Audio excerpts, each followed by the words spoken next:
Are you curious to find out what your days and what your life could look like if you were to take on copywriting full time? Are you thinking about how many hours would I have to work? How many client calls would I be doing? What would I actually be doing during my day? There's just so much that goes into running a freelance copywriting business. Now, most people don't talk about everything because they don't want to scare you. They want you to believe that it's very easy and that anybody can do it, so that essentially you buy the course or whatever they're trying to sell you. Now, one of my values is transparency. I believe in just saying things how they are, and then you get to decide if you want to do it or not. It isn't going to be one of those aesthetic types of videos where you see me go to the gym while I'm drinking a spinach smoothie and then typing on my keyboard for 5 minutes before I go off to the beach. What I'm actually going to do is I'm going to walk you through my day, and I'm also going to talk to you about the difficult stages that you're going to go through as a newbie, as an intermediate, and on your way to becoming a full-time copywriter. Because obviously my life looks a little bit different to what your life is going to look like tomorrow or as you get started, because I've been doing this for 5 years already, which gives me a slight advantage. However, the good thing is that I'm not so far ahead of you that I don't remember what it was like to be in your place. So I'm happy to share the experience, and I'm happy to be brutally honest. And I'm sorry if you don't like it, and I'm sorry if this is going to be a reality check, but that's just how we do things on this channel. The first stage is the beginner stage, where obviously you're not going to have 8 hours a day to dedicate to copywriting. Realistically, anybody who is working or studying or is doing something else outside of this is going to have a maximum of like 4 hours a day. And I'm talking about deep focus. Even if you feel like you have 8 hours of free time, how much of that is actually available for you to use for deep focus work? As a beginner, you're going to spend the majority of the 4 hours doing client acquisition. If you're a great copywriter but you don't know how to pitch yourself, you're going to have a hard time. If you are a terrible copywriter but you're very good at selling yourself, you're going to be fine. Unfortunately, that's the reality. It's not the talent that gets you the work. If you are not looking for clients, you're not going to ever make money. Like, it's as simple as that. Trust me, because I've made the mistake of relying on referrals or magic to bring me clients. And then I very quickly learned that the only way is to actually get in the habit of looking for clients constantly. Now, it doesn't matter whether you choose Upwork or sending out cold emails or social media, you should be doing that the most at the beginning. Now, whatever time you have left, you're going to be using to obviously practice the skill and keep learning the skill, and obviously keep learning about client acquisition and sales, because it goes hand in hand. If you focus in building that client acquisition habit, obviously sooner than later, you're going to get your first client, which means that all of a sudden your 4 hours, hey, you got to divide up between 3 things now. You have to divide it between your client work, between your client acquisition,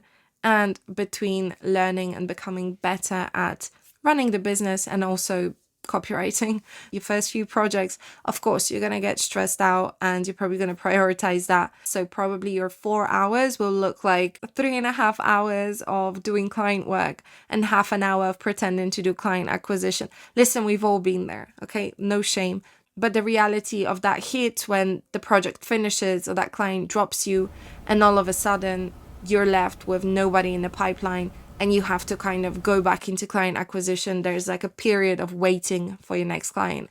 That's why I say never really lose the client acquisition habit, even if you have a full house, right? And you don't have space for any more projects. You can still do some client acquisition and try and get people like to book you in advance or whatever, because that's better than falling out of the client acquisition habit and then ending up without anything. And like, treat me like your bigger sister. Like, I'm trying to help you out, okay? Because I am talking from personal mistakes and personal experience. I have this channel, so I talk to a lot of people just like you, and trust me, everybody makes this mistake. Don't be one of them. Listen to your big sister, do the client acquisition. Okay, so that was the beginner and the intermediate stage. Now let's go into the advanced stage and let's talk about me finally and about my day.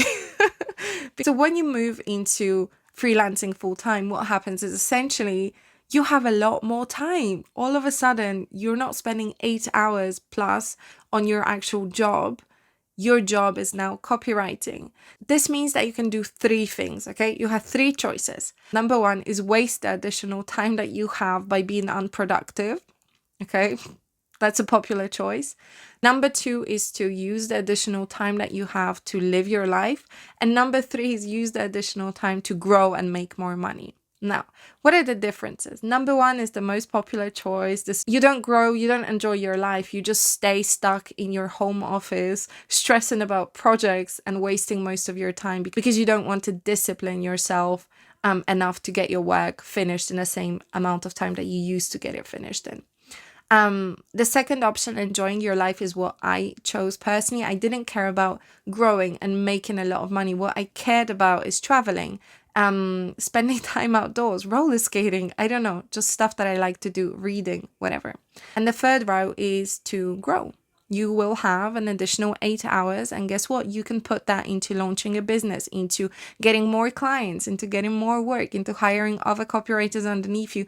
The world is your oyster. Or you can even go into a completely different business. But those are the three options that you have. My day is based on the second option, which is enjoying my lifestyle, which means that I do my work as quickly as possible and as efficiently as possible so that I can go out and enjoy my life.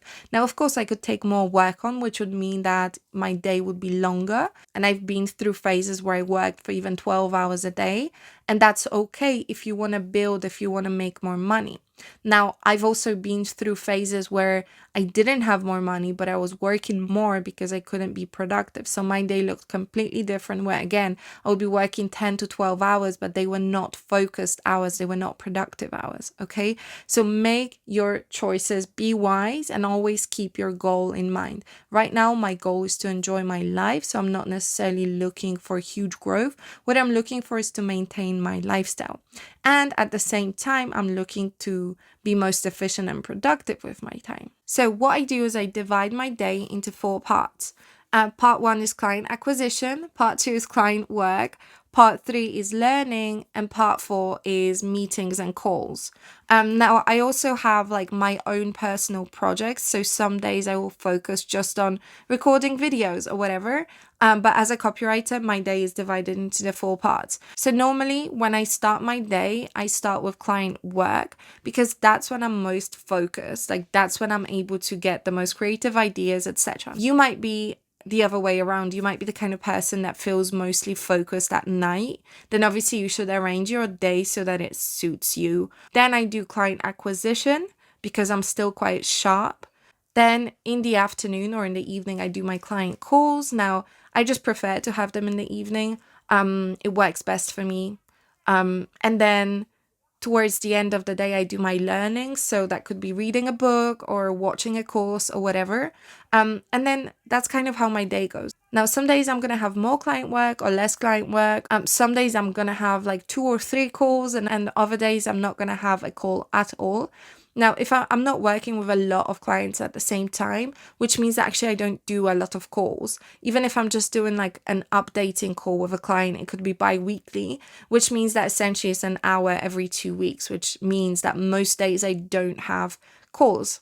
The average day could be between 9 and 11. I'm doing my client work. Between 11 and 12, I'm doing my client acquisition. Then between like 12 and 4, I could be doing my own things. Then maybe I have a call at 4 or around 4.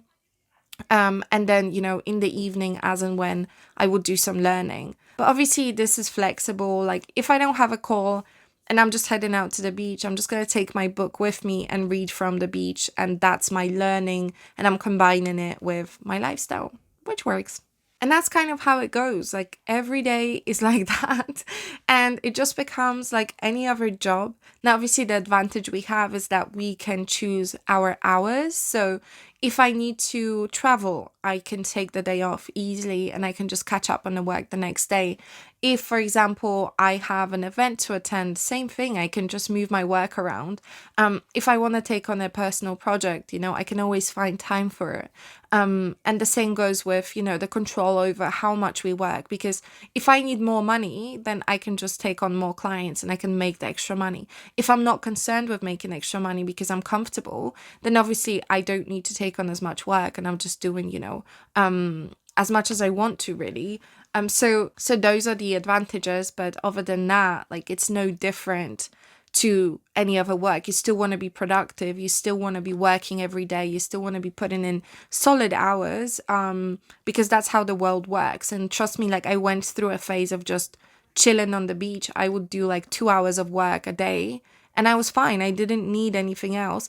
But then I realized that actually, as human beings, we want to be productive and we want to be creative. And laying on the beach, while it's fun for like 2 months, then you just get bored. You're like, what am I doing with my life? But then again, you can go to the other side of the spectrum where you end up working too much and you end up burning out. So that's why I believe in finding like a golden mediums, a place where you feel comfortable, you feel productive, you feel relaxed, but at the same time you feel creative and like you're doing something with your life. If you want to learn more about copywriting, I have lots and lots of resources on my channel. Please use them. I do also have a course which has like more than 20 hours of content. It's like a full behind the scenes type of course where you literally see me write real client projects. I don't think anybody else is doing that. And then also I have an email list. If you just want to stay in touch and you want to learn, because I share a lot in my email list, then go ahead and sign up for that. And obviously, if you enjoyed this video, make sure you like it, because it helps the YouTube algorithm know what you like and what you don't like. It's not even about me, it's about you. If you like this video, YouTube is going to send you more good videos like this, not just from me, but from other creators as well. And it's so important that you train the algorithm on what you want to see. Otherwise, it just sends you trash that pollutes your brain. So yeah, definitely like it and let the algorithm know that this is what you want to see. And yeah, see you around.